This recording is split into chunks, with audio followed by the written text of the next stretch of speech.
সম্মানিত উপস্থিতি, কেমন আছেন আপনারা?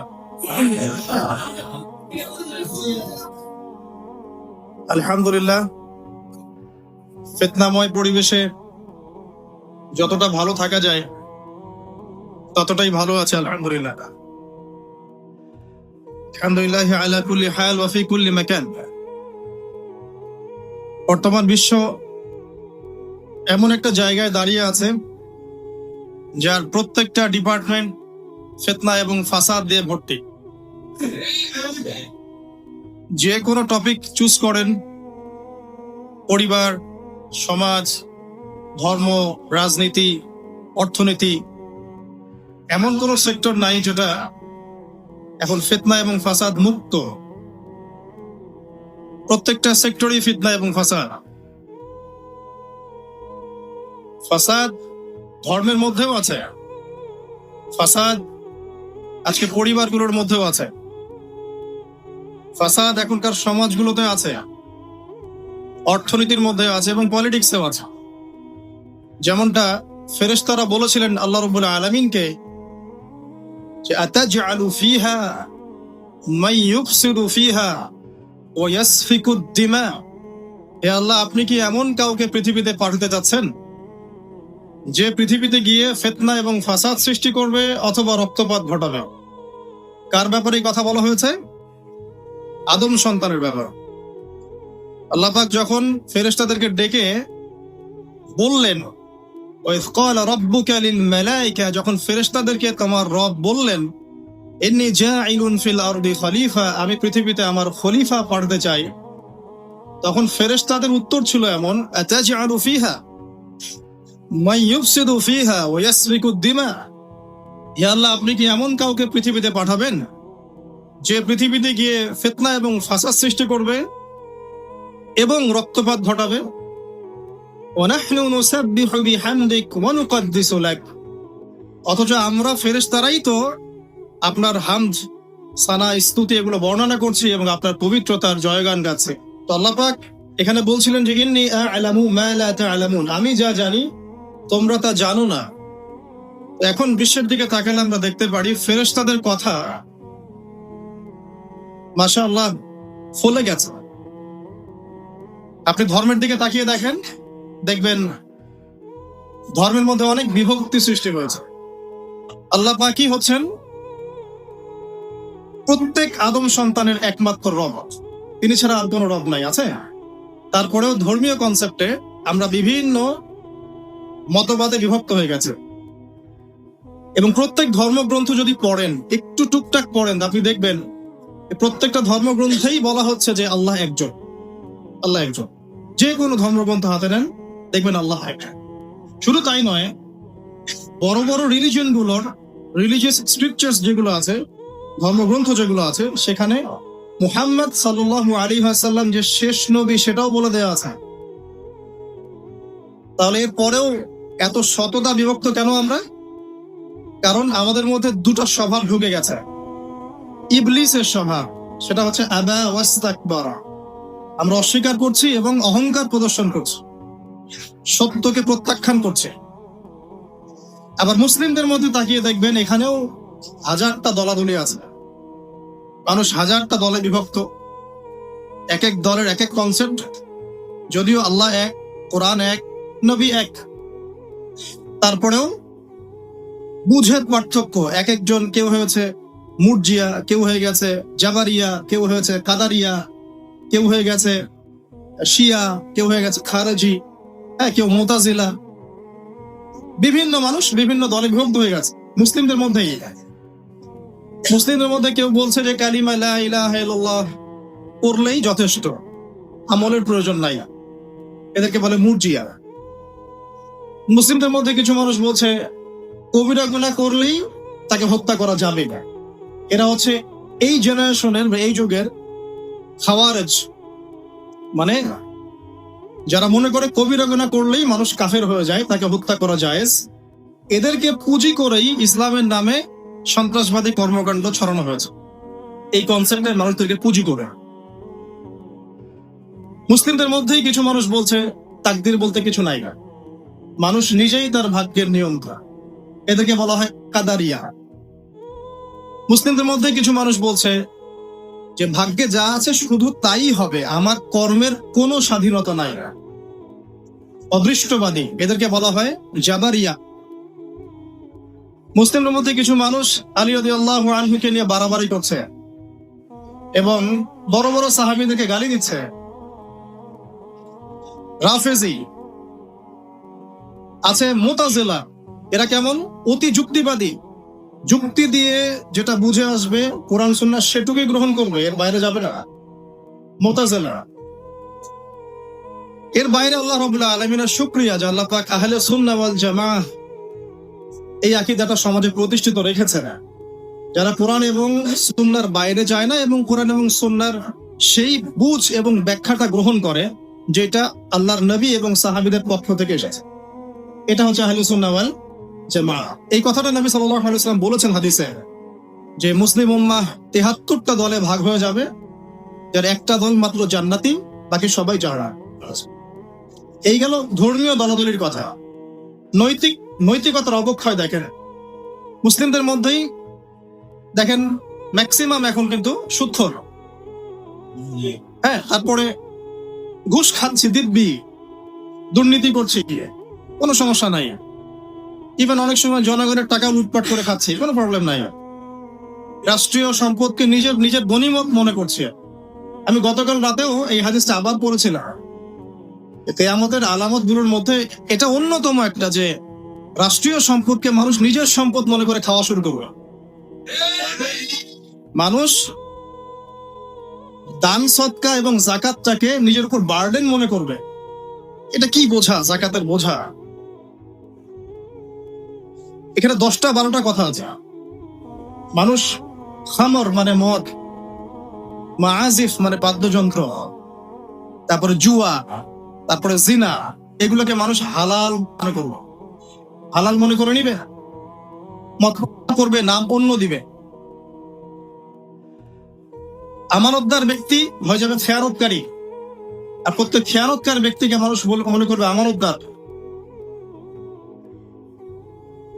তো নৈতিক অবক্ষয়টা দেখেন যে মুসলিম হিসেবে জন্মগ্রহণ করার পরে, কোরআন সুন্নাহ হাতে পাওয়ার পরেও আমরা এখন সুদ খাচ্ছি দিব্যি, এটা কোনো ব্যাপার না। এখন বরং এমন একটা কনসেপ্ট এখন চলছে যে সুদ না খেলে আবার এই যুগে চলে না। কি মানে মায়ের সাথে জেনা না করলে কি এই যুগে চলে না?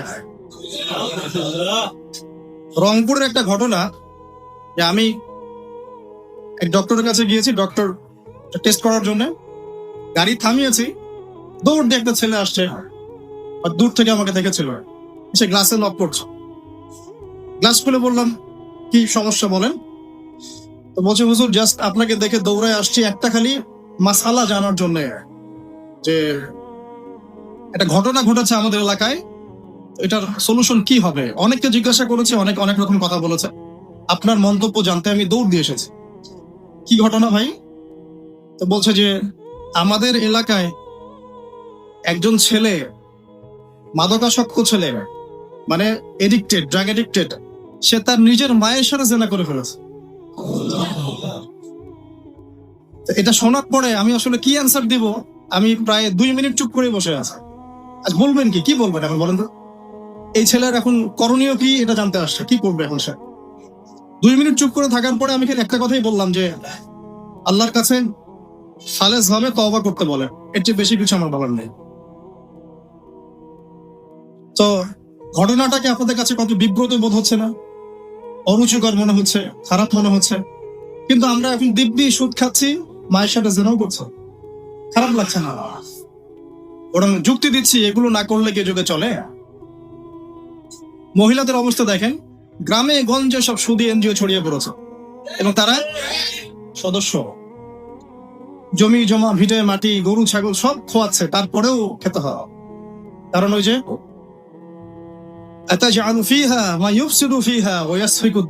আপনি কি এমন কাউকে পাঠাবেন যে পৃথিবীতে গিয়ে ফাসাদ সৃষ্টি করবে? এটা হচ্ছে ইকোনমিক ফাসাদ, অর্থনৈতিক ফাসাদ। দেখেন মুসলিম পরিবারে জন্মগ্রহণ করেও ম্যাক্সিমাম মানুষই নামাজ পড়ে না। ম্যাক্সিমাম কতজন মানুষ 5 ওয়াক্ত নামাজ পড়ে, এটা এখন জরিপ করার ব্যাপার। দেখবেন মেজরিটি সংখ্যক কোরআনটাকে বিশুদ্ধ করে তেলাওয়াত করতে জানে না। কথাগুলো রূপকথা মনে হচ্ছে, বাস্তব বাস্তব জীবনে নেমে এসে থাকে। ওই যে বলি না আমরা, তাওহীদি জনতা মাঠে আছে, তাওহীদি জনতা মসজিদেই নাই। সে বুঝলেন কোন মাঠে আছে? তারপরে মুসলিম পরিবারে জন্মগ্রহণ করে দেখবেন পর্দা যে একটা ফরজিয়াত, এই কনসেপ্টই না। বরং এখন চেতনা এমন যে গায়ের জামা কাপড় ছিঁড়ে খুলে ফেলতে পারলে বাঁচিয়ে, মানে এখন এই যুগ চলছে। একটু আমি দেখাচ্ছি যে কিভাবে এই জায়গায় আসছে। দেখেন, একটা সময় ছিল যে মানুষ সিগারেট খেত, স্মোক করতো। আমরা ওই জেনারেশনটা দেখেছি, স্মোক করতো চুপ চুপ চুপ করে, ওই চায়ের দোকানের কর্নারে, এই বাথরুমে ঢুকে, ওই মাঠের ওই কর্নারে গিয়ে কেউ যেন দেখে না ফেলে। তারপরে কয়েক বছর পর পরিস্থিতি একটু পরিবর্তন হলো, ওপেন স্মোকিং, সবাই ভাইয়ের সাথেও স্মোকিং, বন্ধুর সাথে স্মোকিং, পরে বাবার সাথেও দেখা যায় ছেলে ছেলে, এই একটা যুগ আসলো। দেখেন, তারপরে আস্তে আস্তে নতুন নতুন মদ আসতে লাগলো, গাঁজা, হেরোইন, প্যাথেডিল, হুইস্কি ইত্যাদি ইত্যাদি, পেন্সিডিল, ইয়াবা। এখন ইয়াবার যুগ, আরো আপগ্রেডেড কোনো মদ আসছে। এখন সিগারেট টিকেট কোনো বিষয় নেই, কিন্তু ফ্যাশন। যদি কেউ ইয়াবা খায় তাহলে বলা হচ্ছে হ্যাঁ এ মাদক সেবী। আর বাই দ্য ওয়ে, আমাদের দেশে কিন্তু নিবন্ধিত 190টা বারও আছে, হ্যাঁ, এবং দেশি 204টা ব্র্যান্ড চলছে, আর বিদেশি 38টা ব্র্যান্ড চলছে। পারমিট পেয়েছে 85,070 জন। এবং এই মাদক সংশ্লিষ্ট এনজিও আছে প্রায় 76। 21 বছর হলে যদি কেউ পারমিটধারী হয় সে মদ খেতে পারে, কোনো সমস্যা নেই, এটা নাগরিক অধিকার আপনার। আবার আশ্চর্যের ব্যাপার এটাও যে এগুলো খুলে উন্মুক্ত করার পরেও আবার মাদক নিরাময় কেন্দ্রও আছে 7টা। মানে ওভাবে খাবেন, এডিক্টেড হয়ে যখন জীবনটা নষ্ট হবে, এই 7টা নিরাময় কেন্দ্রে এসে আপনি চিকিৎসা নেবেন। এগুলো ডিপার্টমেন্ট আছে, সদর দপ্তর আছে, সব গোয়েন্দা সংস্থা আছে। এবং মাদকদ্রব্য নিয়ন্ত্রণ অধিদপ্তরও আছে। তো এটা একটা সার্কাস, মানে এই ওয়ার্ল্ডটা হচ্ছে একটা সার্কাসের যুগ। এই বিশ্বে যা হচ্ছে না, খালি চোখ দিয়ে যা দেখছেন, এর বেশিরভাগই সার্কাস।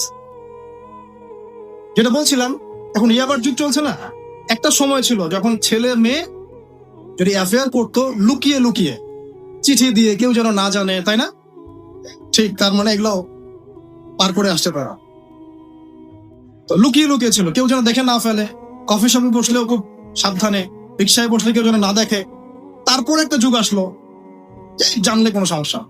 বাসায় ওপেন, আমার গার্লফ্রেন্ড, ও আমার গার্লফ্রেন্ড, ও আমার বয়ফ্রেন্ড, আমরা বিয়ে করব, আমরা প্রতিশ্রুতি দিয়েছি একে অপর, ও কোনো প্রবলেম।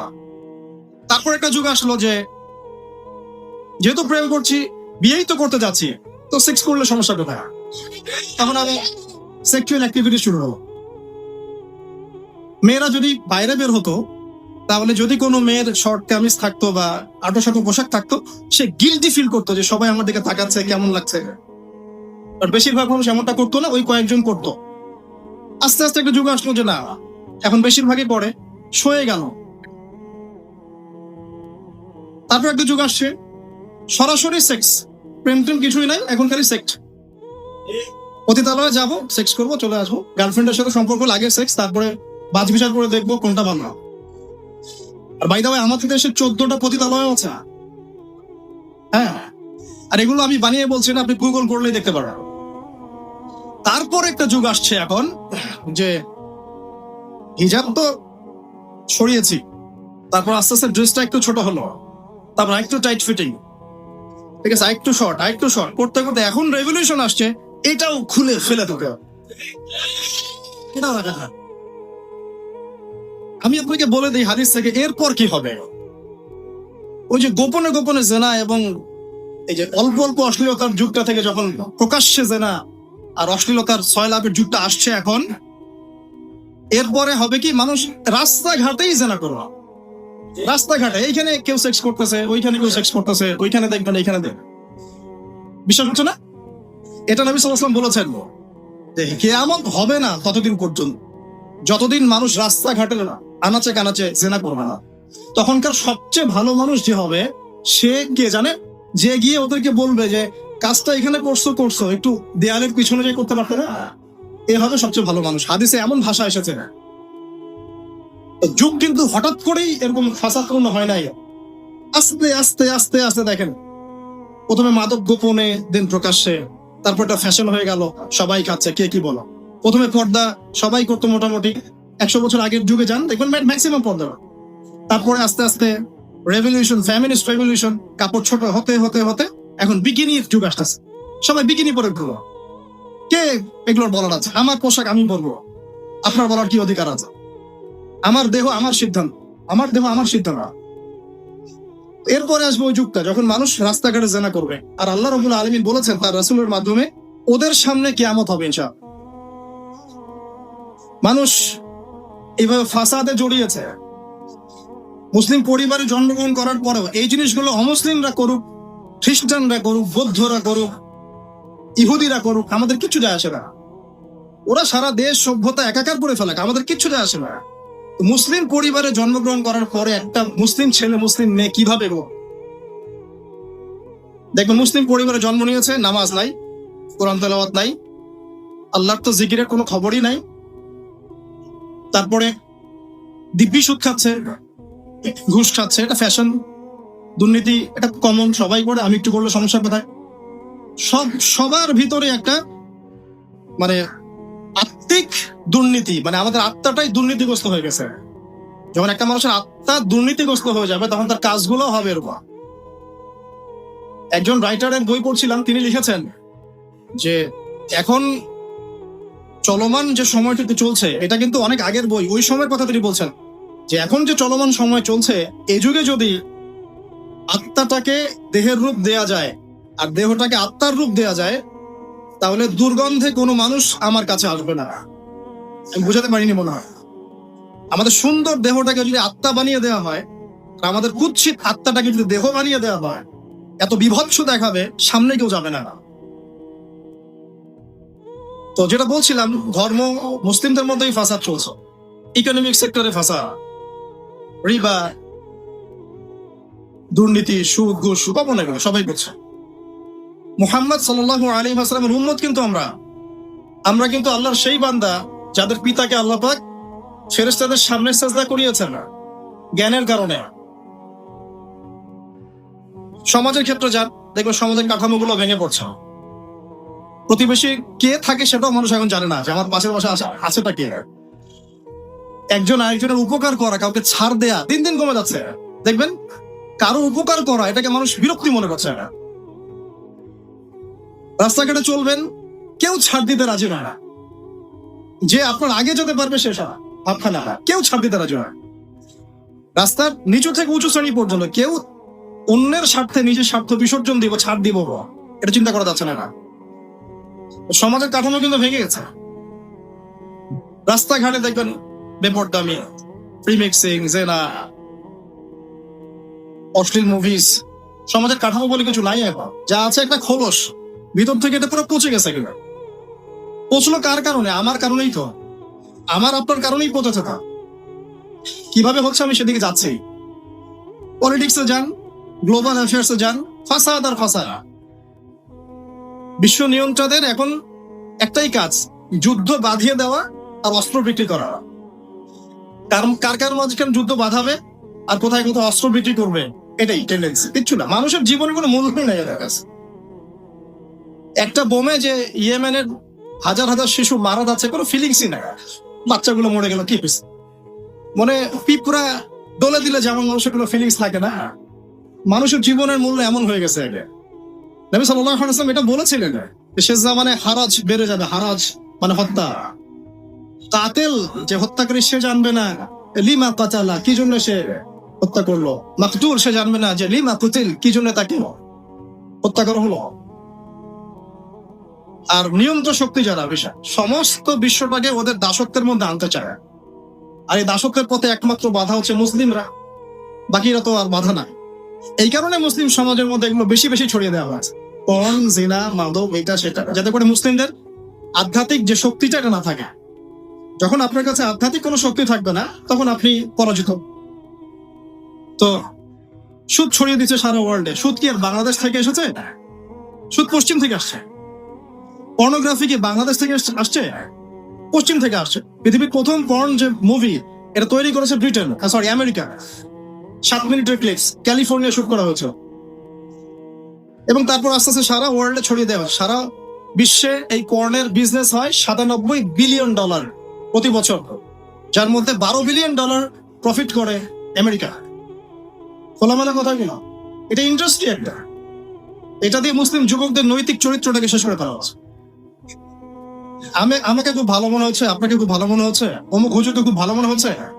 চোখে এসব পড়ে নাই এমন একটা মানুষ খুঁজে পাওয়া যাবে না এই যুগে, এটা আমার বক্তব্য। ইল্লা মাশাআল্লাহ, ইল্লা মাশাআল্লাহ। যদি এমন কেউ থেকে থাকেন যে এইসব মানে কি বলবো, ইন্টারনেট সেকশনের সাথে কোনো সম্পর্কই নাই, তার ব্যাপারটা হয়তো ভিন্ন। বাকি সবার চোখে এগুলো পড়ছে এবং এটা কমন।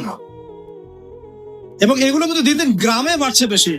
কারণ কি, শহরের মানুষ এগুলো দেখতে একটু অভ্যস্ত যে মেয়েরা এমনি হাঁটে, অমনি হাঁটে, এরকমই ড্রেস পরে। আর গ্রামে তো এইসব কম ছিল।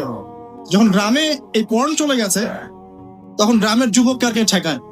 এখন সে প্রতিদিন দেখা যাচ্ছে গ্রামে গঞ্জে ধর্ষণ করছে। মেয়ের কাছে একটা ভোগের বস্তু, পশুত্ব আর দমন করতে পারছে না, আক্রমণ।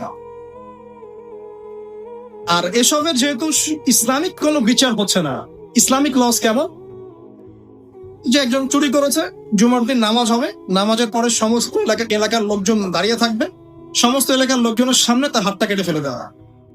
এলাকার সব লোক দেখবে যে চুরি করলে এই শাস্তি না, ভয় আর চুরি করতে যাবে। কেউ কাউকে অন্যায়ভাবে হত্যা করেছে, তারও কেসাস করতে হবে, এবং সেটা সবাই জানবে যে ও হত্যা করেছে, এ তাকে কেসাস করেছে। কেউ কারো চোখ উপড়ে ফেলেছে, ওরও চোখ। কেউ কারো হাত ভেঙে ফেলেছে, ওরও হাত। হাতের বদলে হাত, চোখের বদলে চোখ, কানের বদলে কান, কেসাস।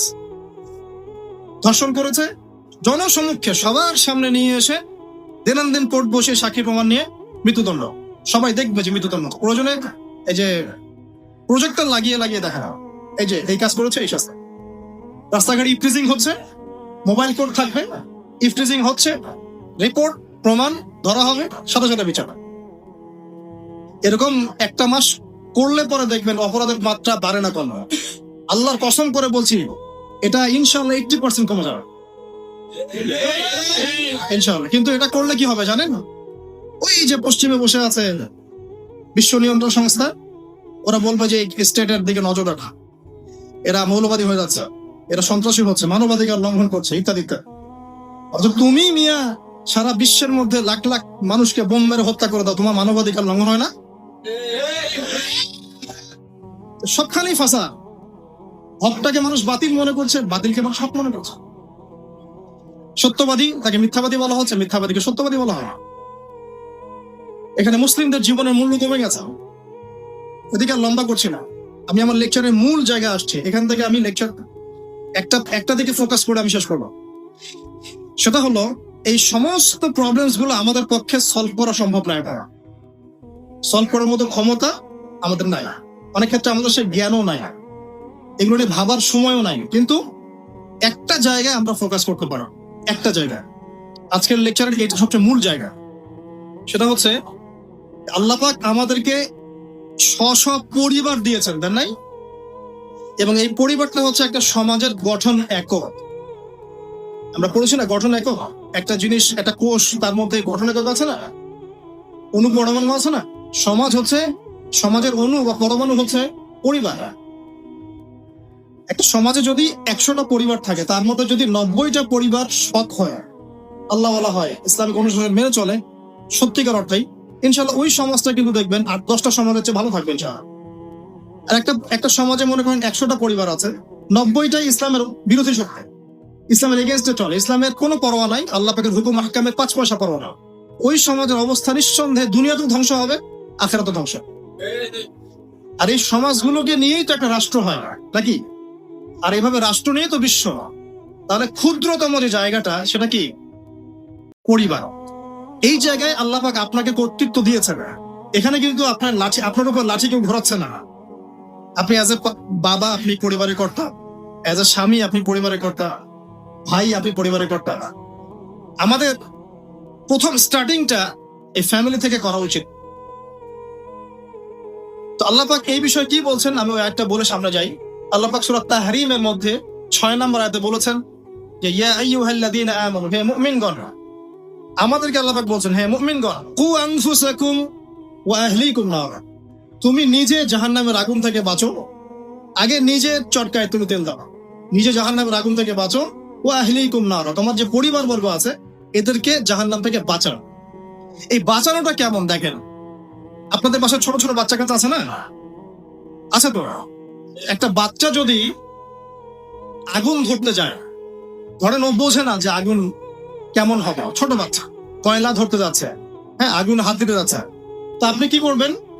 আপনি তাকে সেভ করার চেষ্টা করবেন। সে যদি বলে না আমাকে ছেড়ে দাও আমি ধরবই, আপনি প্রয়োজনে একটা থাপ্পড় দিয়ে হলে সরাবেন, তাই না? এটা হচ্ছে বাঁচানো। আপনি আপনার শিশুটাকে এই যে হাতে আগুন নেওয়া থেকে বাঁচালেন। আল্লাহ পাক এটা বলছেন নিজে বাঁচো, পরিবার বর্গকেও বাঁচাও। পরিবার বর্গ যদি শুনতে না চায়, না আমি জেনা করবো না, আমি গান শুনবো না, আমি মদ খাবই, হ্যাঁ না আমি এইটা করবো এটা করবো, যদি আপনি বুঝে থাকেন যে আপনার কথাটা হক, শাসন করে হলেও তো তাকে বারণ করতে হবে। এখানে আল্লাহ পাকের নসিহত হচ্ছে তোমরা নিজেরা জাহান্নামের আগুন থেকে বাঁচো, পরিবার বর্গকে বাঁচাও। কোন জাহান্নাম থেকে বাঁচবে? আলাইহা মালাইকাতুন গিলাজুন শিদাদ, যেই জাহান্নামে কঠিন কঠিন মনের ফেরেশতারা আছে, পাষাণ মনের ফেরেশতা। আল্লাহ পাক তাদের মনের মধ্যে কোনো দয়া মায়া দেন নাই। আমাদের মনে দয়া মায়া আছে না, এই দয়া মায়াও আল্লাহ পাক তাদেরকে দেন নাই। শুধু আযাব দেওয়ার মতো শক্তি সামর্থ্য এবং কঠিন একটা মন দিয়েছেন। অন্য সূরায় আছে তাদের সংখ্যা 19 জন। কতজন? 19 জন, মানে তারা দায়িত্বশীল। বাকি আর যে কত হাজার লক্ষ কোটি আছে আল্লাহ মনে করেন। আলাইহা 19 আল্লাহ পাক বলেছেন। তো আলাইহা মালাইকাতুন গিলাজুন শিদাদ লা ইয়াসুনাল্লাহা মা আমারাহুম ওয়া ইয়াফআলুনা মা ইউমারুন। আল্লাহ পাক ওই ফেরেশতাদেরকে যে আদেশ করেন সেই আদেশ পালনে তারা বিন্দু মাত্র গাফেলতি করে না। এইসব ফেরেশতা থেকে যারা জাহান্নামের প্রহরী, এই জাহান্নাম থেকে তুমি নিজে বাঁচো, তোমার পরিবারকে বাঁচো। এই জায়গায় আসে। এখন তোমরা যারা এখনো ফ্যামিলি শুরু করো নাই, যুবকদেরকে বলছি তাদের জন্য এই অংশটুকু বেশি বেনিফিশিয়াল হবে ইনশাআল্লাহ। তোমাদের জন্য পথ চলাটা তুলনামূলক সহজ তাদের চাইতে যারা অলরেডি ফ্যামিলি ঢুকে গেছেন এবং বিপদেও পড়ে গেছেন, বা বড় হয়ে গেছেন, দীর্ঘ সময় পর্যন্ত আপনার ইসলামের এগেনস্টে চলেছেন বা আল্লাহর হুকুম আহকামের তোয়াক্কা করেন নাই, তাদের জন্য এটা অনেক কঠিন। কিন্তু যারা এখনো ফ্যামিলি স্টার্ট করো নাই বা কেবল স্টার্ট করেছো বা করতে যাচ্ছ, তোমাদের জন্য এই অংশটুকু বেশি ইম্পর্টেন্ট। আল্লাহ পাক এখানে একটা মূলনীতি দিয়ে দিলেন, নিজে বাঁচতে হবে, পরিবার বর্গকে বাঁচাতে হবে। আর আমি আগেই বললাম পরিবার বাঁচলে সমাজ বাঁচবে, সমাজ বাঁচলে রাষ্ট্র বাঁচবে। আসেন না, প্রথমে আমরা দেখি যে কোরআন কি বলছে। খুব অল্প করে বলি কারণ লম্বা সময় নেওয়ার সুযোগ নাই। কোরআন কি বলছে একটু লাইভলি থাকেন। আদম এবং হাওয়া আলাইহিম আসসালাম, মনে আছে? তাদের দুইজনকে আল্লাহ পাক পৃথিবীতে নামিয়ে দিয়েছেন না? যে ভুলটা তারা করেছে সেই ভুলের ফল তারা দুইজনে সমানভাবে শেয়ার করে নিচ্ছেন না? বুঝতে পারছেন?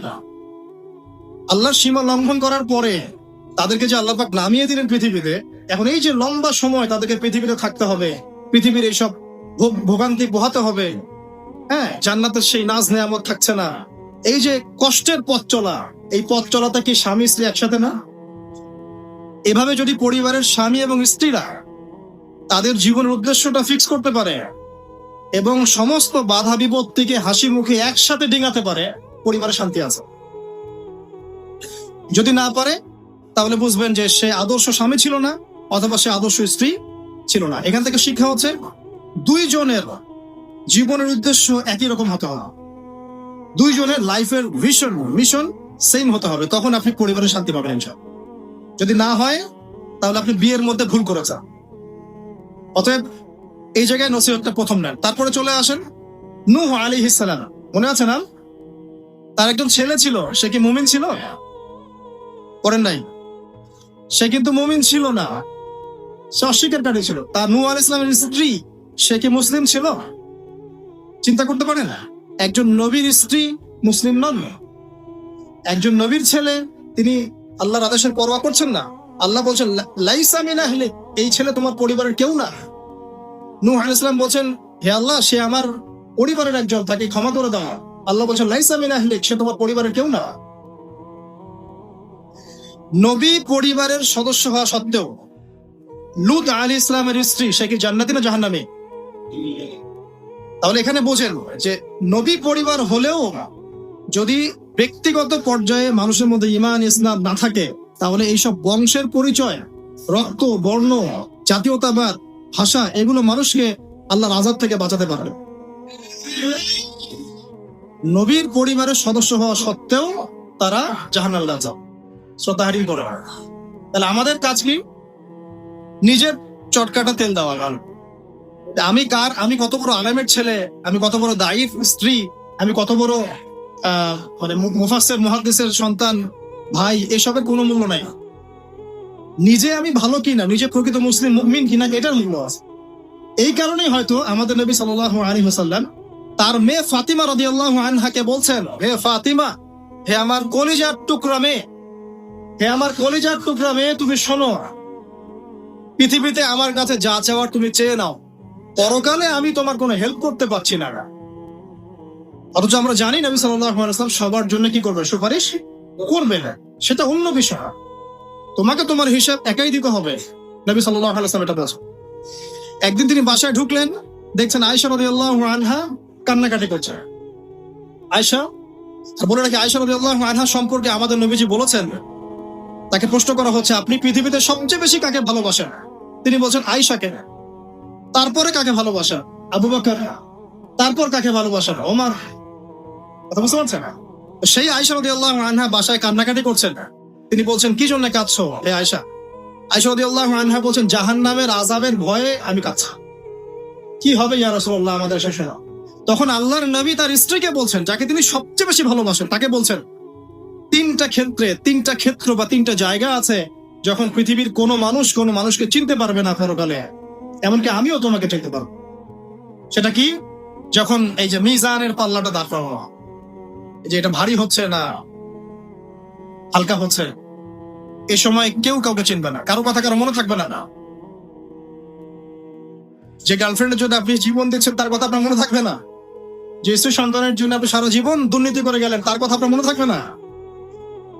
এমনকি যে স্ত্রীর কাছে আপনি অনেক প্রেমময় স্বামী, সেও আপনার কথা মনে রাখবে না যখন মিজানের পাল্লাটা উঁচু করা। দুই, যখন আমল নামা ছুড়ে দেওয়া হবে, আমল নামা এভাবে উন্মুক্ত করে ছুড়ে দেওয়া হবে, ইকরা কিতাবাক, তুমি আজকে তোমার কিতাব পড়ো, ওয়া কাফা বিনাফসিকা আল-ইয়াওমা আলাইকা হাসিবা, আজকে তুমি নিজেই তোমার নফসের হিসাব নেওয়ার জন্য যথেষ্ট। এই সময় আয়েশা আমি তোমার কথা মনে রাখতে পারবো। একটা হচ্ছে যখন মানুষ পুলসিরাত পার হবে, তখন কেউ কারো কথা মনে রাখে না। এখান থেকে শিক্ষা কি? নূহ আলাইহিস সালামের পরিবারের সদস্য হয়েও তারা আল্লাহর আনুগত্য না করার কারণে জাহান্নামে যাচ্ছে। লূত আলাইহিস সালামের পরিবারের সদস্য হয়েও ঈমান না আনার কারণে তারা কি করছেন? জাহান্নামে যাচ্ছেন। আমাদের শিক্ষা হচ্ছে আমাদের পরিবারগুলোর, যে আমাদের এই বংশ, আমাদের এই যে টাকা পয়সা, স্ট্যাটাস, রং, বাড়ি গাড়ি, পলিটিক্যাল পদ, কোনো কিছুই আমাদেরকে আল্লাহর আযাব থেকে বাঁচাতে পারবে না যদি আমরা প্রকৃত মুসলিম মুমিন না হতে পারি। তো পরিবারের সদস্যদেরকে আল্লাহ পাক ঈমানদার হওয়ার তৌফিক এনায়েত করুন। এবার আসেন সামনে, আরো সামনে যান না। দেখেন ওই যে ইব্রাহিম আলাইহিস সালাম, দেখেছেন? মনে আছে? বাবা হচ্ছে ওই সমাজের সবচেয়ে বড় লিডারের ডান হাত, নমরুদের ডান হাত। সে হচ্ছে মূর্তি পূজারীদের সর্দার, মানে মূর্তি সে বানাতো, স্ট্যাচু মেকার। ইব্রাহিম আলাইহিস সালামকে আল্লাহ পাক ওই ঘরেই জন্ম দিয়েছেন যেখানে তার বাবা একজন শিরকের কাণ্ডারি। ইব্রাহিম আলাইহিস সালাম তাকে বোঝানোর চেষ্টা করলেন, বাবা এটা শিরক, এটা শয়তানের কাজ, এখান থেকে ফিরে আসো, আমি তোমার জন্য আল্লাহর কাছে দোয়া করবো ইত্যাদি। বাবা তার কথা শুনলো না। এটা তো এমন না যে তিনি শুধু একবার বলেছেন, তিনি হয়তো বলতেই ছিলেন, কিন্তু তিনি বললেন সালামুন আলাইক, বাবা আপনার উপর শান্তি বর্ষিত হোক, আমার আব্বা আপনার প্রতি শান্তি বর্ষিত হোক, আমি আল্লাহর কাছে আপনার জন্য দোয়া করব। পরে যখন আল্লাহ পাক তাকে বললেন যে কোনো মুশরিকের জন্য তোমার দোয়া করার সম্ভাবনা পাবে না, তখন থেকে ইব্রাহিম আলাইহিস সালাম দোয়া করা বন্ধ করে। এখানে দেখেন ছেলে, একজন যুবক ছেলে, তার মধ্যে ঈমান এসেছে, সে তার পরিবারের চলমান শিরকের বিরুদ্ধে কথা বলছে, প্রয়োজনে সে সেখান থেকে স্কিপ করেছে, তাকে বের করে দেওয়া হয়েছে, সে চলে গেছে, তারপরেও কিন্তু তাওহীদের সাথে শিরকের আপোষ করে নাই। ইব্রাহিম আলাইহিস সামনে যান, ওই যে তার স্ত্রী হাজেরা আলাইহিস সালাম তার সন্তান এবং স্ত্রীকে রেখে আসছেন কোথায়? মক্কায়, তাই না? মরুভূমিতে, খাবার নাই, পানিও নাই। এখন ইব্রাহিম আলাইহিস সালাম চলে যাওয়ার সময় তার স্ত্রী বলছেন যে আপনি কি আল্লাহর আদেশেই আমাকে ছেড়ে যাচ্ছেন? তিনি বলছেন হ্যাঁ। তখন তিনি বলছেন আল্লাহ পাক আমাদেরকে ধ্বংস করবেন না ইনশাআল্লাহ। এখানে খেয়াল করে দেখেন, তারপর সাফা মারওয়া সাই করলেন, জমজম কূপ পানি বের হলো, সেখানে কমিউনিটি গড়ে উঠলো। ইসমাইল আলাইহিস সালামের ঔরস থেকে পরবর্তীতে মুহাম্মদ সাল্লাল্লাহু আলাইহি ওয়াসাল্লামের জন্ম হয়েছে ওই ট্রাইবের মধ্যেই। তো এখানে খেয়াল করেন, এই যে সন্তান ইসমাইল আলাইহিস সালাম, তিনি যখন একটু বড় হচ্ছেন তখন ইব্রাহিম আলাইহিস সালাম আসছেন, এসে বলছেন আমি স্বপ্ন দেখেছি, ইয়া বুনাই আমি স্বপ্ন দেখেছি, ইন্নী আরা ফিল মানামি আন্নী আসবাহুক, আমি স্বপ্ন দেখেছি আমি তোমাকে জবাই করছি, ফানজুর মাযা তারা, তোমার কি রায় আমাকে বলো। এখন ইসমাইল আলাইহিস সালাম বলছেন, কিশোর ইসমাইল, ইয়া আবাতি, হে আমার বাবা, ইফআল মা তুমার, আপনি সেটাই করেন যা আল্লাহ আপনাকে আদেশ করেছে। সাতাজিদুনি ইনশাআল্লাহু মিনাস সাবিরিন, ইনশাআল্লাহ আপনি আমাকে সবরকারী পাবেন। কার কথা এটা? ইসমাইল আলাইহিস সালামের কথা। এখন খেয়াল করে দেখেন, ইসমাইল আলাইহিস সালামকে কিন্তু তার বাবা 24 ঘন্টা কাছে রেখে মানুষ করেন নাই, কারণ তিনি থাকতেন ওই যে প্যালেস্টাইনে, সেখানে আরেকজন স্ত্রী আছেন সারা আলাইহিস সালাম, আসা যাওয়া করতেন। মূলত তাকে মানুষ করেছে তার মা হাজেরা আলাইহিস সালাম, যেই সবরকারী, আল্লাহর প্রতি তাওয়াক্কুলকারী মা বলেছিল আল্লাহ যদি আপনাকে আদেশ করে থাকেন আমাদেরকে ছেড়ে যাওয়ার জন্য, সেই আল্লাহ আমাদেরকে ধ্বংস করবেন না। ওই যে তাওয়াক্কুল, ওই যে সবর, তার গর্ভ থেকে আল্লাহ পাক জন্ম দিয়েছেন ইসমাইল আলাইহিস সালাম। যেমন মা তেমন সন্তান, যে সন্তান বলছে আমাকে জবাই করতে যদি আল্লাহ পাক আদেশ করে থাকেন আপনি করেন না। তো ঘরের মধ্যে স্ত্রীরা, আমাদের ঘরের স্ত্রীরা যদি হাজেরা আলাইহিস সালামের মতো না হতে পারে, সবরকারিনী এবং আল্লাহর প্রতি তাওয়াক্কুলকারিনী, আমাদের বোনেরা, আমাদের মায়েরা যদি হাজেরা আলাইহিস সালামের মতো সবরকারিনী হতে না পারে, আল্লাহর প্রতি তাওয়াক্কুলকারী হতে না পারে, তাহলে তাদের গর্ভ থেকে কোশ্চিন কালেও ইসমাইলের জন্ম হবে না। কথা বুঝতে পারছেন? তাদের গর্ভ থেকে কোশ্চিন কালেও ইসমাইলের মতো সন্তানের জন্ম হবে না এবং ইসমাইলি প্রজন্ম গড়ে উঠবে না। এই জন্যই আপনি তাকিয়ে দেখেন, ম্যাক্সিমাম পরিবারের সন্তান এখন বেলাইনে চলে গেছে। কারণ কি জানেন? মায়ের সমস্যা আছে, শুধু বাপেই সমস্যা থাকে না, মায়েও সমস্যা থাকে। মায়ের ফিতরাত সন্তানের মধ্যে চলে আসে। তো নারীরা যদি আল্লাহর আনুগত্যশীলা না হয়, মুমিনা মুসলিমা, 5 ওয়াক্ত নামাজ পড়া, লজ্জাস্থানের হেফাজত করা, খাস পর্দা করা, হ্যাঁ, স্বামীর আনুগত্যকারী, প্রেমময়ী, তারা যদি না হতে পারে, সবরকারিনী, তাওয়াক্কুলকারিনী, তাহলে ওই মায়েদের গর্ভ থেকে আপনি ইসমাইলের মতো সন্তান কিন্তু পাবেন না। ইল্লা মাশাআল্লাহ, ইল্লা মাশাআল্লাহ। আরো সামনে যান, দেখেন নবী মুসা আলাইহিস সালাম একজন ব্যক্তিকে একটা ঘুষি দিয়েছেন, সেই ব্যক্তি ওইখানে স্পট ডেড, আর ফেরাউনের লোকজন তাকে ধাওয়া করছে। মুসা আলাইহিস সালাম মিশর থেকে চলে গেলেন মাদিয়ান নামক জায়গায়। মাদিয়ানে আরেকজন নবী আছেন, তার নাম হচ্ছে শুআয়ব আলাইহিস সালাম।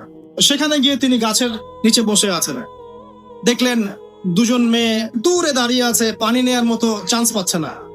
ওই কওমের লোকজনের শক্তি বেশি, তো তিনি একটু শক্তিশালী ছিলেন, মুসা আলাইহিস সালাম। তিনি গেলেন, গিয়ে শক্তি খাটিয়ে ওদেরকে পানির ব্যবস্থা করে দিলেন, দিয়ে আবার সেই গাছের এখানে এসে বসলেন, বসে আল্লাহর কাছে দোয়া করছেন, রব্বি, হে আমার রব, লিমা আনজালতা ইলাইয়া মিন খায়রিন ফাকির।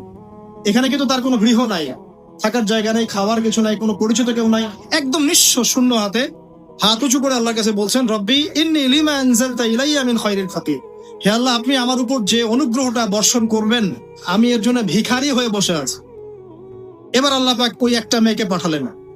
ওই মেয়েটা আসলো লাজুক ভঙ্গিতে, লজ্জাশীলতা, চোখ নিচু করে। এই যে এখনকার এই যে ব্লাউজ ছাড়া শাড়ি পরা জেনারেশন না, এরা চক্ষু নিচু করে আসলেন। এই হাঁটাটাকে আল্লাহকে প্রশংসা করেছেন যে সে লজ্জাশীলতার সাথে হেঁটে আসলো, এসে মুসা আলাইহিস সালামের সামনে দাঁড়িয়ে চক্ষু নিচু করে বললো যে আমার বাবা আপনাকে ডাকছেন, আমার বাবা আপনাকে ডাকছেন। এই লজ্জাশীলতা মেয়েদের মধ্যে কোথায় পাবেন এখন? একটা হাদিস আছে, যখন তোমার মধ্যে লজ্জা থাকবে না, তোমার দ্বারা যে কোনো পাপ করা সম্ভব। হাদিস আছে, যে কোনো পাপ করা সম্ভব। বিকিনি পরেও কয়দিন পর ঘুরবে এরা, আমি বলে দিচ্ছি, দেখে নিন ইনশাআল্লাহ। এবং এই আন্দোলন করতে করতে এক পর্যায়ে এমন একটা অবস্থা হবে, দেখবেন যে ওটা পরেও রাস্তায় ঘুরছে। মানে ওরা দেশটাকে ওই আমেরিকান এবং ব্রিটেনদের পশ্চিমা সংস্কৃতির রঙে সাজাতে চায়। আর এই নোংরা অসভ্যতার নাম দিয়েছে প্রগতিশীলতা। শয়তান অনেক বেশি প্রগতিশীল ছিল এবং এখনো আছে। ওই মেয়ের হেঁটে আসাটাকে আল্লাহ প্রশংসা করছেন। আসার পরে তিনি যখন বলছেন আমার বাবা আপনাকে ডাকছেন, তিনি গেলেন, তখন ওই শুআইব আলাইহিস সালাম বলছেন যে আমার এই দুই মেয়ের মধ্যে একজনকে আমি তোমার সাথে বিয়ে দিতে চাই। মুসা আলাইহিস সালাম সেখানে বিয়ে করলেন। শর্ত হচ্ছে 8 থেকে 10 বছর তাকে তার ফার্মে চাকরি করতে হবে, কৃষিকাজ মানে গবাদি পশুর এখানে 8 থেকে 10 বছর তাকে সার্ভিস দিতে হবে, এটাই মোহর। তো এটা আমি এখন বুঝি যে মুসা আলাইহিস সালামকে আল্লাহ পাক এই যে রাখালির কাজ করিয়েছেন কেন জানেন? কারণ এই কাজগুলো মানুষের ধৈর্য বাড়ায়। মুসা আলাইহিস সালামকে পরে আল্লাহ পাক বড় একটা দায়িত্ব দিবেন, এই কারণে তাকে ট্রেনিং দিচ্ছেন এখানে। তাকে আরো বড় একটা জাতিকে সামলাতে হবে যারা আরো অনেক বেশি উদ্ধত, অনেক বেশি গবাদি পশুর মতো। তারা কারা? ওই যে বনু ইসরাঈল। চোখের সামনে দেখলো আল্লাহ পাক ফেরাউনকে ডুবিয়ে দিলেন, তারপরে 40 দিনের মধ্যে আবার শিরক করা শুরু করলো। আমাদের নবী মুহাম্মদ সাল্লাল্লাহু আলাইহি সাল্লামকে একজন কষ্ট দিয়েছিল। তো কষ্টটা এত ডাইরেক্ট দিয়েছে, এসে বলেছে আপনি ইনসাফ করেন, হে মুহাম্মদ সাল্লাল্লাহু আলাইহি ওয়াসাল্লাম, আপনি ইনসাফ করেন, আপনি ইনসাফ করছেন না। তো সাহাবীদের চোখ মুখ লাল হয়ে গেল যে এত বড় কথা নবীকে বলে। তখন নবী সাল্লাল্লাহু আলাইহি ওয়াসাল্লাম বলছেন দাঁড়াও, আমার ভাই মুসাকে তার কওম আরো অনেক বেশি কষ্ট দিয়েছে। মানে মুসা আলাইহিস সালামের কষ্টের কথা চিন্তা করে আমাদের নবী সান্ত্বনা নিচ্ছেন, এটা তো কিছুই না। মুসা আলাইহিস সালামকে তার কওম আরো অনেক বেশি কষ্ট দিয়েছে। এই কওমকে সঠিক পথে চালানোর জন্য আল্লাহ পাক 8 বছর তাকে রাখালি করিয়েছে। আপনারা জানেন কিনা জানি না যে বেশিরভাগ নবী কিন্তু কৃষি কাজ করেছে, জানেন? যারা কৃষি কাজ করছেন আপনারা এখানে নিজেকে হীনমন্যতায় ভোগার, ছোট মনে করার কোনো সুযোগ নাই। আপনি একটা নোবেল প্রফেশনের মধ্যে আছেন, খাঁটি প্রফেশনের মধ্যে আছেন, ঠিক আছে? তো দেখেন, এবার মুসা আলাইহিস সালাম একজন ভালো গার্ডিয়ান পেলেন, তার নাম শুআইব আলাইহিস সালাম। সেখানে বাড়ি পেলেন, সেখানকার জামাই, তিনি চাকরি করছেন, মানে তার সবকিছুই অনুকূলে। ওই যে দোয়া কিন্তু কবুল হয়ে গেল। সত্যি পুত পবিত্র একটা মেয়ে আল্লাহ পাক তাকে দিয়ে দিলেন। কারণ মুসা আলাইহিস সালাম ছিলেন অনেস্ট, মুসা আলাইহিস সালাম ছিলেন একটা সৎ ব্যক্তি, অনেস্ট, যিনি কখনো অশ্লীল কোনো পথে পা বাড়ান নাই। ঠিক তেমন একজন মেয়েকে আল্লাহ পাক তার জীবন সঙ্গিনী করবেন। তাই আমাদের শিক্ষা হচ্ছে, আমরা যদি নিজেদেরকে পবিত্র রাখতে পারি, তোমাদেরকে বলছি, ইনশাআল্লাহ তুমি তোমার জীবনে পুত পবিত্র নেককার স্ত্রী পাবা। কিন্তু তোমরা যদি এখনকার এইসব প্রলোভনে পড়ে যে না মদ, পর্ন, হাবিজাবি সবকিছুর মধ্যে ঢুকে যাও, মাদক ইত্যাদির মধ্যে, পুত পবিত্র নারী আসবে না। দেখবা যে এমন নারী তোমার জীবনে আসছে যে নিজেও পবিত্র না। আল্লাহ পাক ব্যালেন্স করেন সবসময়, ইল্লা মাশাআল্লাহ। শুধু তাই নয়, শুআইব আলাইহিস সালামের মতো একজন গার্ডিয়ান তিনি পেলেন, যিনি তাকে দিনের পথে হেল্প করলেন। পরবর্তীতে মুসা আলাইহিস সালাম নবী হলেন। এখান থেকে একটা প্রমাণ আছে, দলিল, সেটা হলো বাড়ির গার্ডিয়ান যদি দিনদার হয়, শুআইব আলাইহিস সালামের মতো সাপোর্টিং হয়, পরিবার বর্গকে দিনের জন্য সাপোর্ট করছে, সেই পরিবারের মধ্যে শান্তি আসবে ইনশাআল্লাহ। এবং সেই পরিবারের যুবকরা সৌভাগ্যবান, যুবতীরাও সৌভাগ্যবান, সেই পরিবারের সন্তান সন্ততিরা সৌভাগ্যবান। তাই পরিবারের গার্ডিয়ান যারা আছেন, আজকের খুতবা শুনছেন, আপনারা সাপোর্টিভ হন, পরিবারকে দিনের ক্ষেত্রে সাপোর্ট দেন, একটা ভালো প্যারেন্টিং করে না, মানে সন্তানদেরকে সুন্দর প্যারেন্টিং এর মধ্যে নিয়ে আসেন। আসুন সামনে যাই, এবার একটু কনক্লুশনের দিকে যাচ্ছে, আসেন। তো কোরআনের পরতে পরতে এরকম দলিল আছে। আরো দেখবেন, ইয়াকুব আলাইহিস সালাম মৃত্যুবরণ করছেন, সন্তানদেরকে ডেকে বলছেন যে আমার পরে তোমরা কার ইবাদত করবে। মানে তিনি কনসিয়াস যে আমার পরে বাচ্চা কাচ্চারা আবার যেন বিভ্রান্ত হয়ে না যায়, তোমরা কার ইবাদত করবে, ডেকে বলছেন। আর আমরা ওই সময় ডেকে বলতাম যে আমার ব্যাংকের 10 কোটি টাকা আছে, 1 কোটি ওকে দিস, 1 কোটি ওকে দিস, হ্যাঁ আমার জমি জমা এগুলা আছে, ওকে এটা দিস, ওকে এটা দিস। উনি ডেকে বলছেন তোমরা আমার পর কার ইবাদত করবে। সন্তানরা বলছে আমরা এক আল্লাহর ইবাদত করব, যার ইবাদত আপনি করেছেন, আপনার পিতাও করেছেন। সচেতন গার্ডিয়ান। সামনে যান, আপনি দেখবেন ইউসুফ আলাইহিস সালাম, যিনি জেলখানায় বন্দী হলেন, পরে মিশরের খাদ্যমন্ত্রীর দায়িত্ব পেলেন, তার বাবা ইয়াকুব আলাইহিস সালাম কাঁদতে কাঁদতে চোখ অন্ধ হয়ে গেল। দেখেন, যখন ইউসুফ আলাইহিস সালাম তার ভাইদেরকে বললেন এই যে রুমালটা, এই রুমালটা নিয়ে যাও আমার বাবার চোখের উপরে দিবে, ইনশাল্লাহ সে দৃষ্টিশক্তি ফিরে পাবে। এটা পড়েন নাই মনে হয়, সূরা ইউসুফের মধ্যে আছে। এই রুমালটা যখন আমার বাবার চোখের উপর দিবে তখন সে তার দৃষ্টি শক্তি ফিরে পাবে। তখন ওই রুমালটা যখন তারা বহন করে নিয়ে আসছেন, অন্ধ ইয়াকুব আলাইহিস সালাম তিনি বলছেন যে আমি দূর থেকেই ইউসুফের গন্ধ পাচ্ছি। সূরা ইউসুফ আর জুলাইখার প্রেম কাহিনী নয়,